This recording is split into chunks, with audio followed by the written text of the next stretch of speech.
दुनिया में बहुत सा जो भ्रांति का शिकार लोग हो गए हैं, इसमें साहित्य, वेद, शास्त्र, ग्रंथ, पुराण, स्मृति के बारे में नहीं समझ पाते। तो वेद किसे कहा जाता है? जो 3 गुण तक ही प्रकाश करता है। 3 गुण से ऊपर परमात्मा है, वहां तक वो प्रकाश करने की क्षमता नहीं है। जो 3 गुण तक ही प्रकाश करता है उसका नाम वेद है। और साहित्य जो सांसारिक लेखन है, जो सांसारिक क्रियाओं को ही लेखनबद्ध किया गया है, उसको साहित्य कहा जाता है। और ग्रंथ, जो ग्रंथियों, जिसे कहा गया कि छोड़त ग्रंथ ही देख गराया, बिजन ने करही तब माया। ये ग्रंथियों माने जन्म मरण के ग्रंथी या मन बुद्धि इंद्रिया, सारे ग्रंथियों को जितना भी इसमें की व्यवसाय है उसके बारे में इसमें चित्रण किया गया है।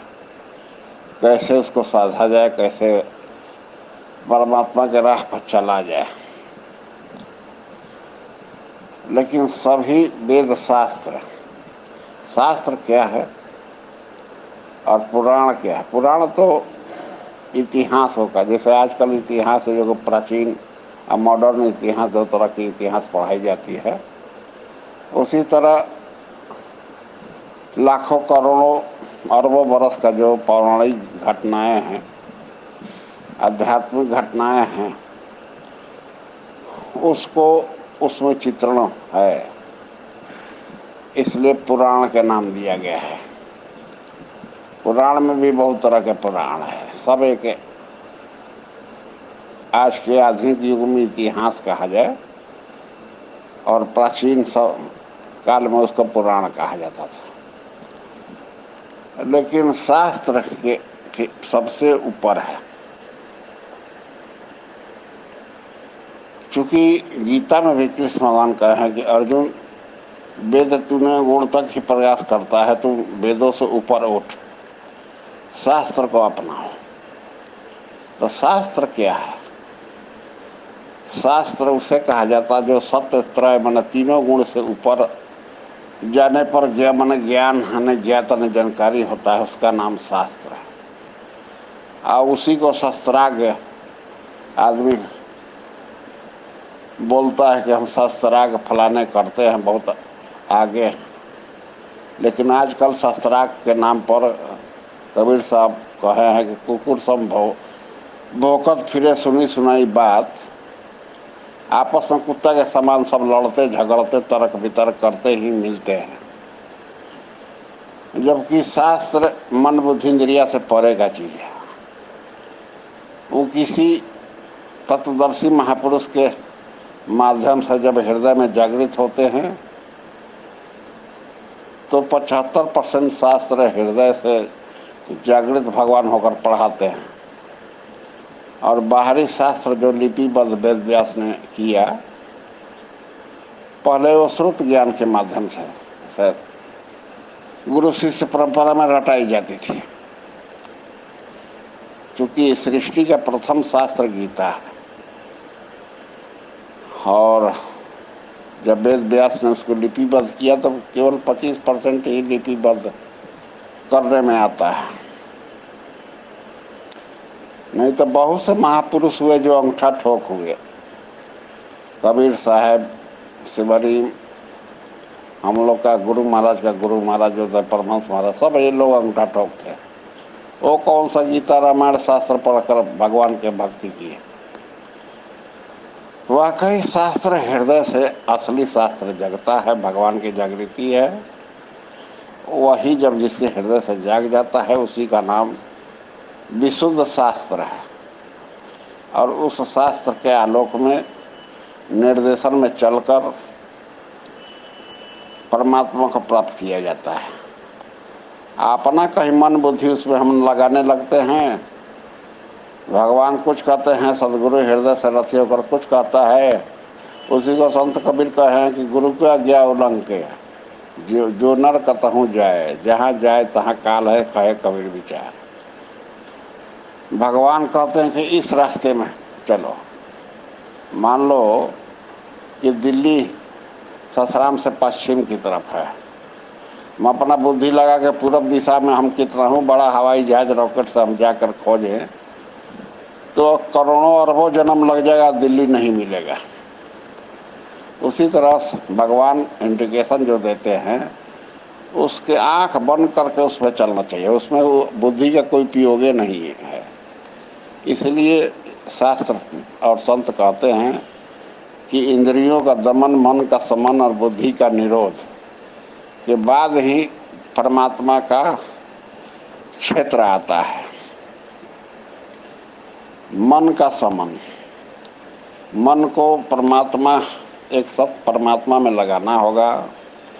इंद्रियों का दमन, मन सहित इंद्रियां जो भी है वो संसार में और विषयों में उन्मुख है, उसको दबाकर और परमात्मा में लगाना पड़ता है।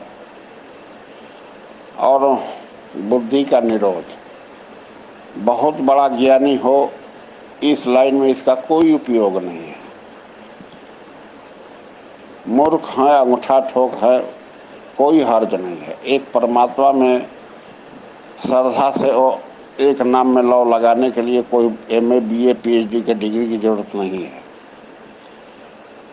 कबीर साहब भी कहे थे कि कबीर और जाने नहीं एक राम नाम की आस। कबीर कुछ नहीं जानते हैं, केवल एक अपने राम में ही लौ लगाकर निमग्न रहते थे। लेकिन कबीर की वाणी से पता चलता है कि कबीर संपूर्ण बात ही संधुकड़ी भाषा में बोल दिए थे। तो शास्त्र विशुद्ध जब अंतःकरण से तत्वदर्शी महापुरुष के माध्यम से जागृत हो जाता है, तब हम उसे सत्य पर चलकर, उनके बताए हुए मार्ग पर चलकर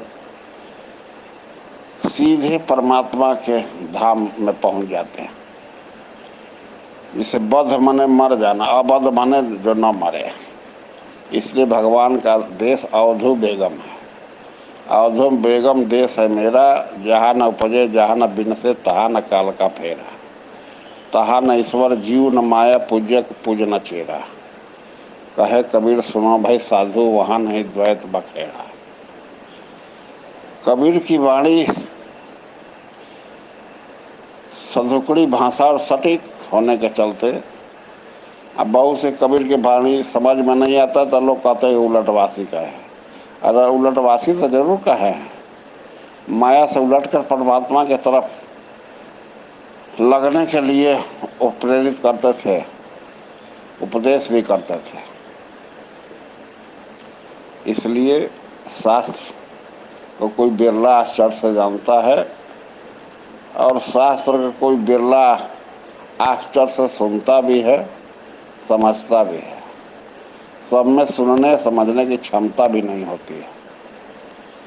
शास्त्र पूरा समझ में आता है क्षत्रिय अवस्था के साधक को। ऐसे तो हर मानव को गीता शास्त्र पढ़ना चाहिए, लेकिन जब तक हृदय से परमात्मा की जागृति नहीं हो जाता है तब तक वो पूरा शास्त्र समझ नहीं पाता है। मन बुद्धि से परे का विषय है। जितना मन बुद्धि के अंतर्गत चला जाता है उतना तो लिपिबद्ध कर दिया गया है। उतना चलने पर, उतना अपने आप में ढाल लेने पर विशुद्ध शास्त्र जो परमात्मा है, तत्वदर्शी संत है, वो मिल जाते हैं। आपके हृदय से जागृत होकर आगे का शास्त्र अंतःकरण से पढ़ाते हैं। और साहित्य, शास्त्र और संत आईना होते हैं। जिस तरह के चेहरा में हमारा बाल बिगड़ा है, कहीं कालिख लगा है, आईना के सामने जाते हैं तो पता चलता है कि हमारा बाल बिखरा हुआ है, चेहरा पर ये चीज लगा हुआ है, तो अपने आप को सफाई किया जाता है। उसी तरह समाज, साहित्य, संत और शास्त्र ये आईना है। आलोचक भी आपका आईना है। निंदा करने वाले को बारे में कहा गया है कि निंदक नियरे राखिए आंगन कोठी छपाए। मन निंदक अगर हकीकत में वो निंदा कर रहा है तो आपका दुर्गुणों का उजागर कर रहा है, आप में वो कमी है, आपका कमी को दिखा रहा है, तो उसको कमी को सुधारिए। अगर कोई जलन बस निंदा झूठ मूठ के कर रहा है तो वो निंदा नहीं है, वो जलन है। देख जलन है, देख जलन आदमी होते हैं जो कि कहते सोचते करे वो हमसे छोटे हैं, ये है वो है, फलाने जात का है, इतना बड़ा बात वो कैसे कहेगा। अनेक तरह की वो जर्नी से वो अन्न के बंड उसका निंदा करेंगे, तो वो निंदा शुद्ध निंदा में नहीं आता है।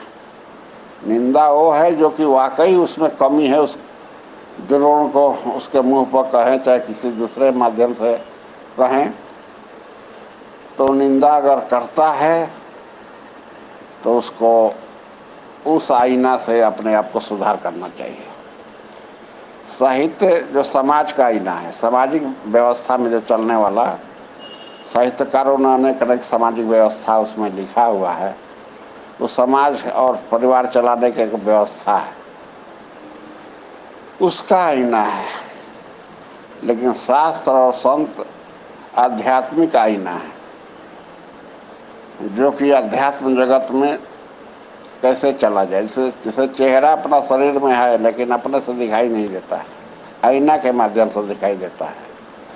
उसी तरह शास्त्र और संत मिलते हैं तब ही हम अपने अंतःकरण में छिपा हुआ आत्मा को देख पाते हैं, जान पाते हैं।